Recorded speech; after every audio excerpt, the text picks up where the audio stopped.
चांगलं तेच बोलावं, वाईट बोलू नये. वास्तू तथास्तू म्हणते का नाही? मग आमच्या मरणाच्या गोष्टीला वास्तूला म्हणू दे की तथास्तू. ओ साहेब, अधिपती, आमच्याकडे हजारो लाखो जीव असते की नाही तर तुमच्यावरून ववाळून टाकले असते आम्ही. आम्हाला तुमच्यापेक्षा जगात काय बी महत्वाचं नाही. आई साहेब तुम्ही नाही ते विचार करू नका. खरं सांगतो मी तुमची साथ आयुष्यभर सोडणार नाही आई साहेब. असं कशाला विचार करताय तुम्ही काहीतरी? हा, तुम्ही आमच्या मनाच्या मंदिरातल्या देवी आहेसा आणि देवी ही अमर असते. आमची देवी बरी सोडून जायला आम्हाला अशी.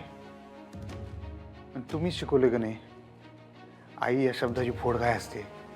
आद्य ईश्वर, आमचा पहिला ईश्वर, आमचा पहिला देव आम्हाला सोडून जाईल होय? काय तर बोलताय. आणि तुम्ही मला काय म्हणलं, तुम्ही सख्खी आई नाही माझी. अहो मी कोण जन्मदाती आई काळिका गोरी बघितलीच नाही. माझ्यासाठी जे काय आईचं रूप आहे ते तुम्हीच आहे आईचं आहे. सख्खी आई काय वेगळं करते काय पोरासाठी? त्याच्यावर प्रेमच करते ना व. त्याची दुखणी कुपणी काढते, त्याच्यावर माया करते. का तर तिनं 9 महिने तो पोटात गोळा वाढवलेला असतो म्हणून ती आपल्या पोटच्या पोरासाठी सगळं करते. म्हणजे आई म्हणून कुठेतरी तिचा स्वार्थ असतोय. पण तुम्ही माझी सख्खी आई नसताना, मी तुमच्या पोटचा गोळा नसताना पण सख्खी आईपेक्षा जास्त केलं माझ्यासाठी आईसाहेब. निस्वार्थपणे सांभाळ केला माझा. आणि म्हणून माझ्यासाठी देवकीपेक्षा यशोदाच जास्त सख्खी आहे आईसाहेब.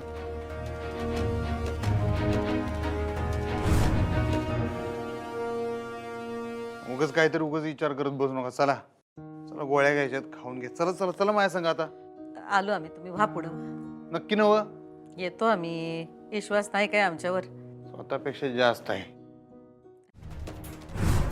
सुनबाई, तुम्ही किती बी उड्या मारा, काय बी करा, पण आमच्या पुढं तुम्ही जाऊ शकत नाही. कारण आमचा लेक आमच्या सोबत आहे. तुमच्या प्रेमात आणि आमच्या मायेत आज जर का कोणी जिंकलं असेल तर आमची माया जिंकली आहे. आज आम्ही तुमची होणारी भेट होऊ दिली नाही. लवकरच तुमचं लग्न बी मोडू.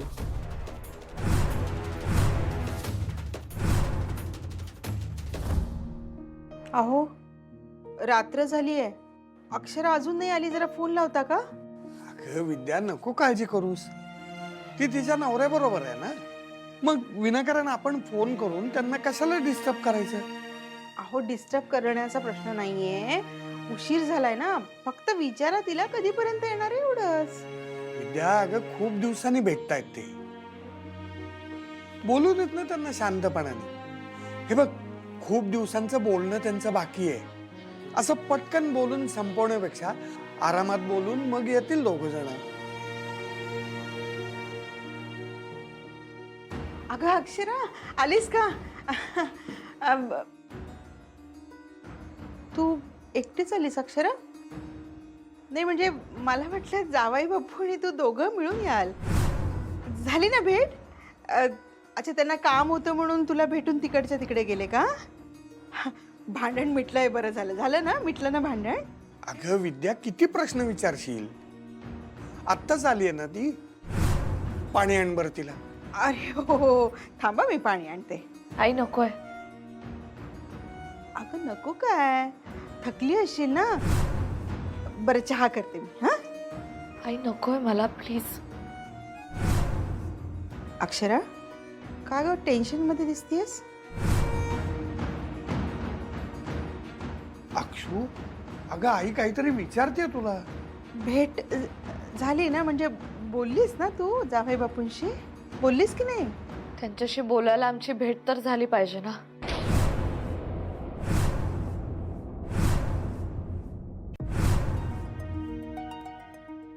आपण दोघांनी बी प्रेम केलंय, आम्हाला नाही मिळालं.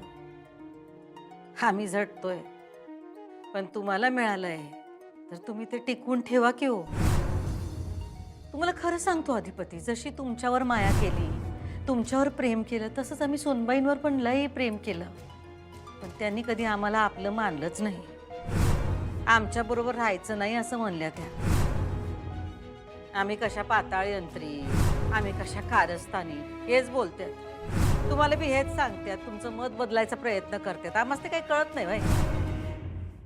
मास्तरीनबाई, तुम्ही घर सोडून गेल्यामुळे फक्त मलाच नाही, आपल्या घरातल्या माणसांनी बी लय त्रास व्हायलाय. या की घरला परत. मास्तरीनबाई, तुम्ही या घरची सून आहेसा, लक्ष्मी आहेसा. घरचा उमरा वळडून घरात आला ते काय परत जाण्यासाठी होय?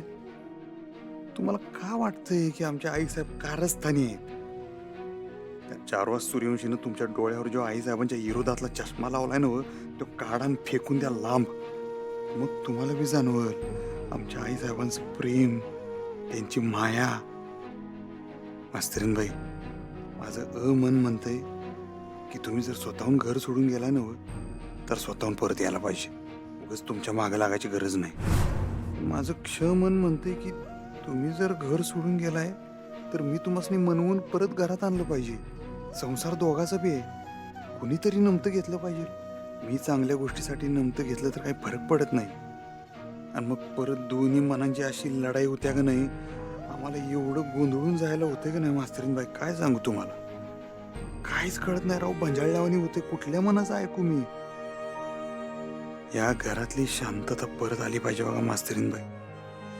आणि घरातली शांतता जर परत आणायची असेल, आईसाहेबांची तब्येत जर व्यवस्थित राहावी असं वाटत असेल, तर मला मनाचंच ऐकलं पाहिजे.